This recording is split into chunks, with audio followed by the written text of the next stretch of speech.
So I do a book show in Much, where talk to You do what? a book show. Oh. Talk to different people about favorite books that you've read and how it's inspired you, or what you learned from it, or something like that. Mm-hmm. So do you have a book that that comes back to you once in a while? Yeah, well, I've read Perfume by Patrick Susskind about 10 times in my life, and I can't stop reading it. It's like something that's just stationary in my pocket all the time. It just doesn't leave me, and every time I'm bored, like I'm on an airplane or something, I read it over and over again. Because I'm a hypochondriac, and it just affects me. It makes me want to cut my nose off. What's the book about? It's about this perfume apprentice in France at the turn of the century, and he is disgusted basically with all humans, and he just can't get away from humans. So he goes on this trek, this walk of death, where he goes into the rural areas where there's woods all over the place in the small villages, and he only travels by night, and he just, every time he smells human, like a fire from a far off way, he'll just get really disgusted and hide, and he just tries to stay away from people. I can relate to that. Do you ever use what you read in any of your songs? As a matter of fact, I use that very story in Scentless Apprentice. Yeah. So that's really one of the first times that I've ever used an actual story, as a book, as an example of a song.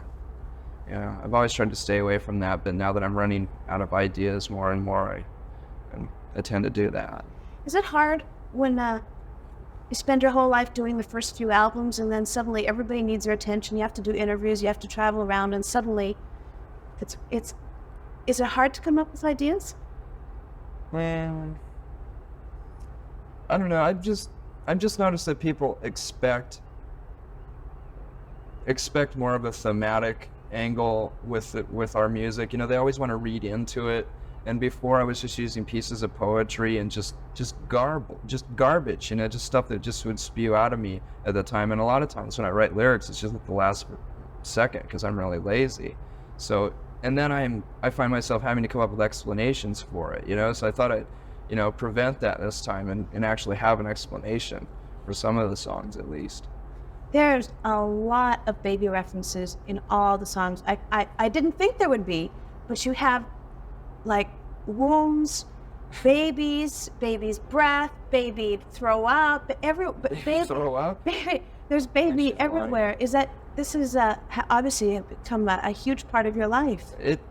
It has been a part of my life before Courtney was even pregnant, though. I've always been just fascinated with medical texts and charts, and I guess I secretly want to be a doctor or something. I don't know. Or a person that works in a cremation factory. I don't know.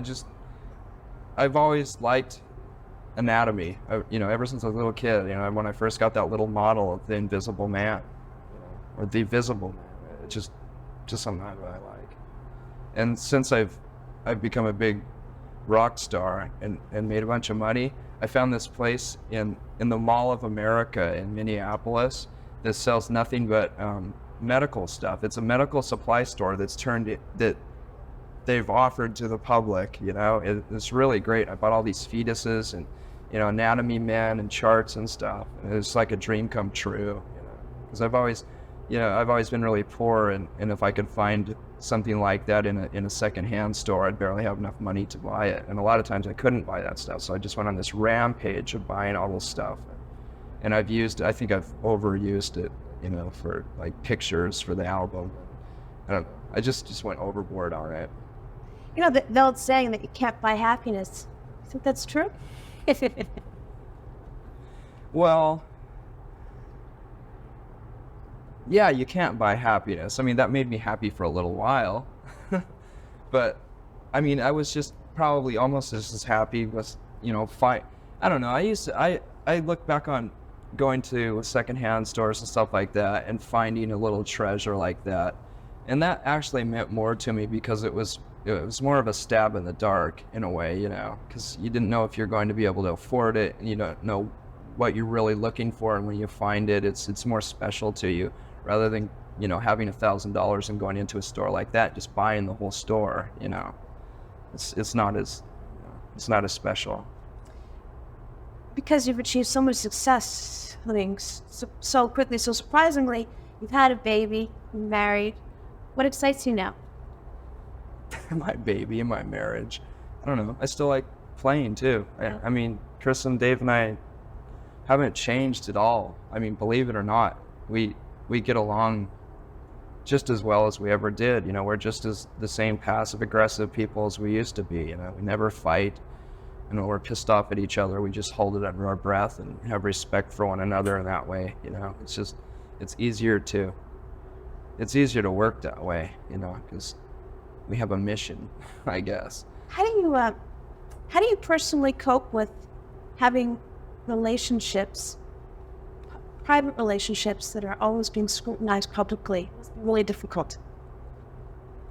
Well, it is, but I mean, I still have a lot of the same friends that I used to have, so they don't seem to mind, and that isn't ever really exposed too much. You know, no one writes about how me and my friend Dylan walked down the street and did whatever, but yeah, but they rip apart you and Courtney. They love to do that. Yeah, I don't know why, but you know, we're just I don't know. I guess like my ego could be talking right now, and I could say, well, we're interesting people, you know, but I think we're just easy scapegoats. It's just, you know, it started with something, and then, you know, people just pick up on it and carry it along, and we turn into cartoon characters. And there's nothing I can do about it, really. You know, I can threaten to sue, and, you know, try to you know, bring up libel laws and stuff like that to people that write shit like that about us. But, you know, if you've ever looked into that, it's pretty much a lost cause. You have to have a lot of money to do that. You know, I could spend the money that I earned last year all on fighting the Vanity Fair piece, you know, and they'd end up winning because they have more money, you know. So there's a magazine in Canada that incorporates itself for each issue, and then it goes bankrupt on each issue so that it can write whatever it wants and no one can ever sue them. Wow, that's a pretty smart thing to do. Yeah, it is. That kind of reminds me of how a lot of stations in the States got a hold of our new album, but it was like someone had anonymously sent them like 5th generation cassette copies of our new album, and in order for them to play it, they started on the weekend at 5 o'clock, like on Friday nights. That way they could play it throughout the rest of the weekend without having counsel, you know, sue them. And I don't know, that's kind of smart, you know. It's free publicity for you anyway. Ultimately, the album's going to come out. That's true, but the thing is that there's been so much controversy about how bad the record sounds, you know, and how lo-fi it is. And to hear it like that compared to all the other songs that were on the radio that night, it really disgusted me. And it pissed me off because it sounded terrible. It sounded really, really bad. And then everyone that heard it that weekend is going to say, yeah, you're right. Okay, the stories are true. The Nirvana album really sucks, and I'm not going to buy it, you know. So it just kind of bothered me. But we took care of it. What'd you do? Well, I thought maybe we should hire a lawyer to stop them to do it. Then instead, I just decided to hire a hitman. Pardon me? No. It's erase that. No, we just called them up on Monday and told them to stop. And they went, oh, okay. Well, our lawyer did that. Is that a weird world for you to suddenly have lawyers and like people who do stuff like that for you? Yeah. It's totally unnecessary too. If we weren't in this position, we wouldn't need lawyers, you know? It's totally unnecessary, and we have to spend a lot of money just to protect ourselves all the time, and it's just stupid. When did that first hit you? When did you realize that you're going to need some people on your team to protect you from the vultures? Too late. You know, much after the fact, after we'd already been damaged to a point where it almost didn't do any good, you know. But I don't know, it was just a weird realization one day. Wow, I have to, you know, and I can see how like rock and roll stars will all of a sudden, will almost compromise their music to make sure that they sell the same amount of records next year because they've spent all their money on lawyers and protecting themselves last year, you know. But I mean, we obviously haven't done that. I mean, I don't know, maybe you might not have noticed, well, the record isn't as commercial as the last one, so. we could never bring ourselves to do that, you know. I'd rather just laugh about it. And I was talking to Amy Mann, Girl from Till Tuesday. She was at our office just a couple days ago. She's on tour with the Kinks, and Ray Davies was in the office also. He came in before her. And I had mentioned to her that he was very nice, but really eccentric when I was talking to him, kind of nutty. And she said, well, you know, there's a lot of people who have been around the record business for those many years, and most of them are kind of nutty. It just, you know, it makes people nutty. yeah, I mean, you have to, you're facing that. That's your future. yeah, that's my future. Hopefully we'll put out Metal Machine music next year, you know. I don't know.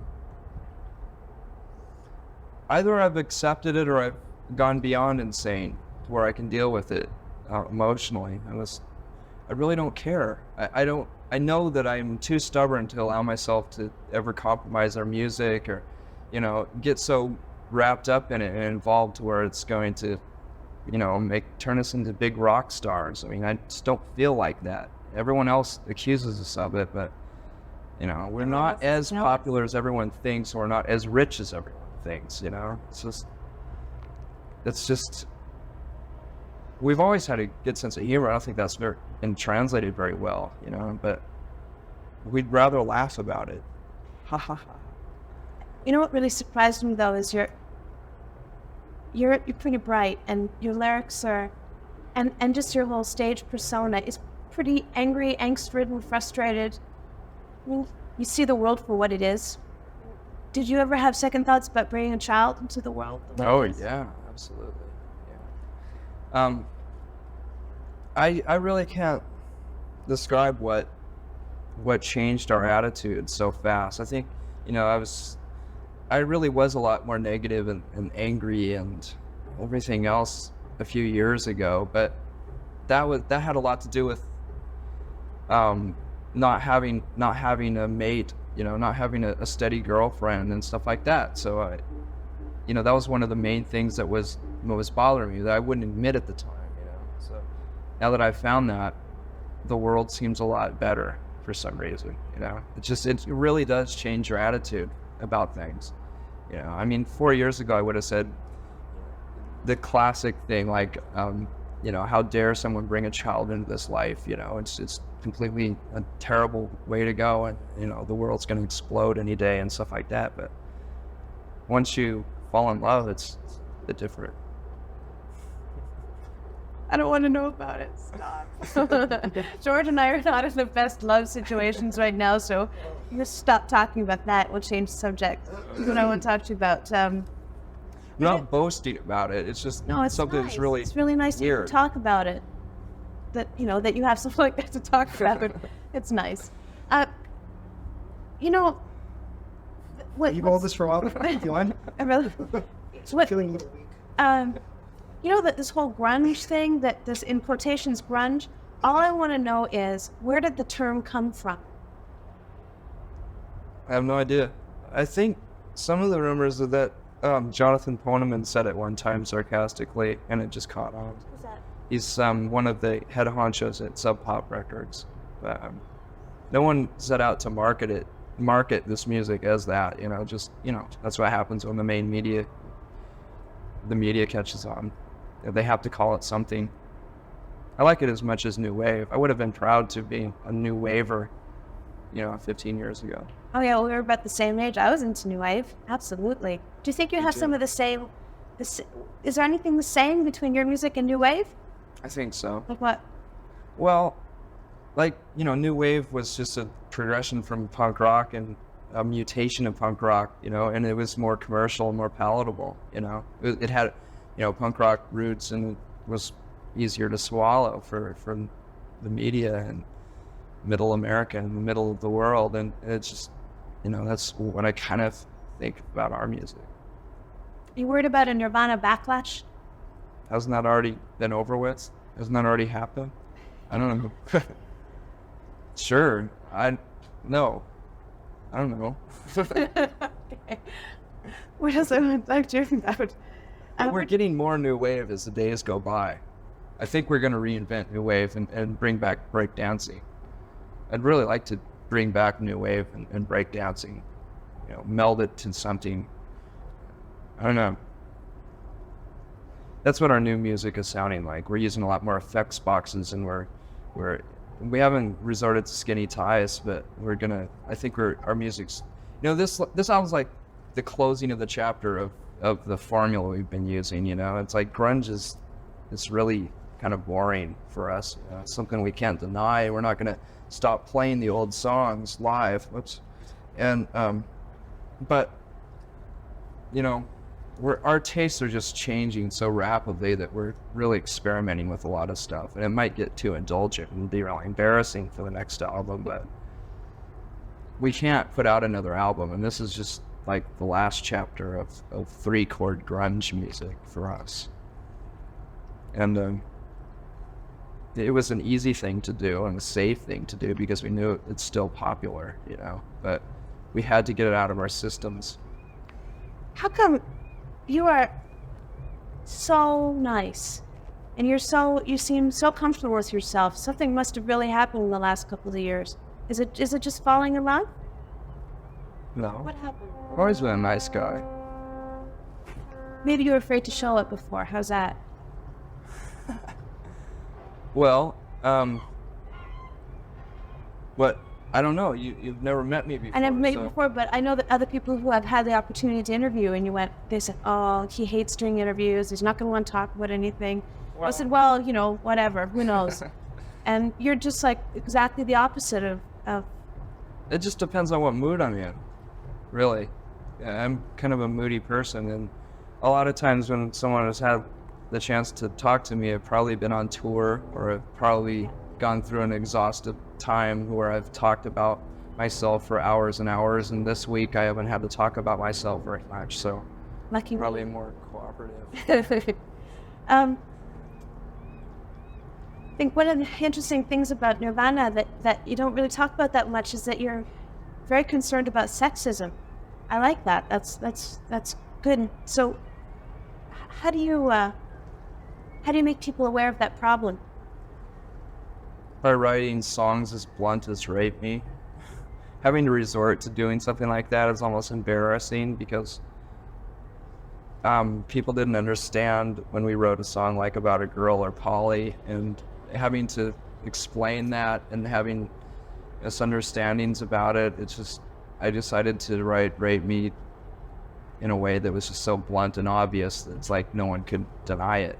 You know? No one could read into it any other way. You know?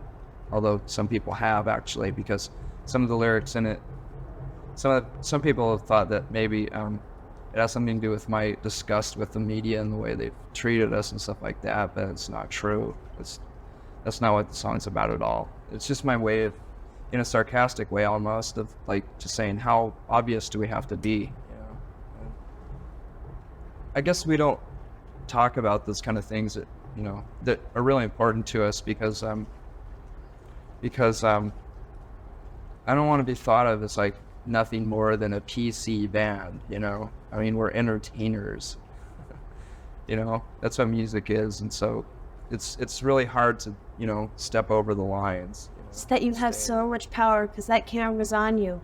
And you can use it.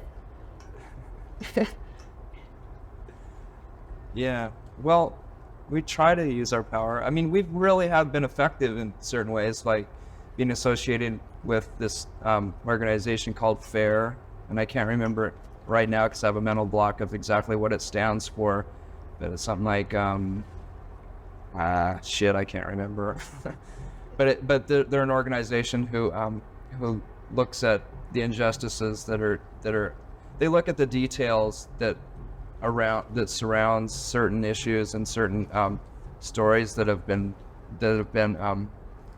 reported in magazines and newspapers like USA Today, who tend to, you know, look over a lot of the facts, and they're pretty much a leftist organization that tries to protect people in certain areas, you know, and they supposedly try as hard as they can to deliver the truth. And So, we've done benefits like that for like No on 9 benefits to try to stop, Portland's anti-gay laws that they were trying to pass, and we did a Bosnian benefit and stuff like that. And it doesn't seem like much, but we raised like $50,000 for the Bosnian rape victims, and that's a lot more than we could have done griping about it and talking about it in the interviews and like maybe putting out a fanzine. There's nothing wrong with doing stuff like that, but we're using the tools that we have. We're being effective as much as we can, but we still don't want to be too political at the same time, because it's just kind of embarrassing to do that, or you get a lot of ridicule for it. Yeah, but you do what you believe in. That's the most important thing. It's hard not to. I mean, if you're put in this position, what are you going to do? You become a Republican or something? Just to protect what you've earned? Big deal.